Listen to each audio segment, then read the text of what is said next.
આપણું યુવા ત્રણ બહુ જ મોટી ભૂલ કરી રહ્યું છે અને એમાં જે ત્રીજી ભૂલ છે ને એ તો બહુ જ ખતરનાક છે અને એમાં તો ઘણા બધા વિદ્યાર્થીઓ સુસાઇડ પણ કરે છે.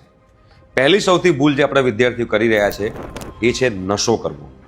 અત્યારે તો 8મા 9મા 10મા ધોરણના સ્ટુડન્ટ્સ અમે સ્કૂલની બહાર જોઈએ તો નશો કરતા હોય છે. દરેક કોલેજની બહાર પાનનો ગલ્લો હોય છે અને કોલેજ છૂટ્યા પછી તમામ વિદ્યાર્થીઓ લગભગ 60 to 70% વિદ્યાર્થીઓ એવા છે કે ગલ્લા ઉપર ઉભા રહીને નશા કરતા હોય છે. અમે લોકો આ બધું જોઈએ છે એટલે બહુ દુઃખ થઈ રહ્યું છે. બીજો સૌથી મોટો જે એ લોકો મિસ્ટેક કરી રહ્યા છે એ લોકો શોર્ટ ટાઈમમાં પૈસા કમાવાનો સટ્ટો રમી કાઢે, ક્રિકેટનો સટ્ટો રમે, શેર બજારનો સટ્ટો રમે અને એમ થાય કે હું શોર્ટ ટાઈમમાં પૈસા કમાઈ જાઉં તો એના કારણે છે ને હું ઘરમાં હેલ્પ કરી શકું.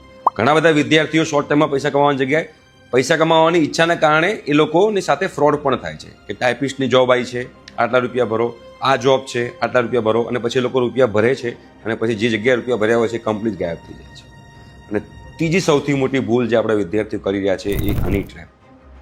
આ જે ઉંમર છે ને આપણી 14 વર્ષથી 25 વર્ષની ઉંમર, એ ઉંમરની અંદર આપણા જે હોર્મોનલ ચેન્જીસ આવે છે જેના કારણે આપણને ન્યૂડ વિડીયો, રાઈટ, એવું કિસિંગ સીન આવે તો આપણને બહુ જોવાની મજા આવે, તો એના કારણે તમારો મિસયુઝ થાય છે. તમને કોઈ એક ન્યૂડ વિડીયો કોલ આવે છે અને તમે લોકો એક્સાઇટ થઈ અને એ વિડીયો કોલ રિસીવ કરો છો. એ વિડીયો કોલ એ લોકો રેકોર્ડ કરતા હોય છે અને પછી બ્લેકમેલ કરે છે કે જો તમે આટલા રૂપિયા નહીં આપો ને તો અમે તમારો વિડીયો વાયરલ કરી દઈશું.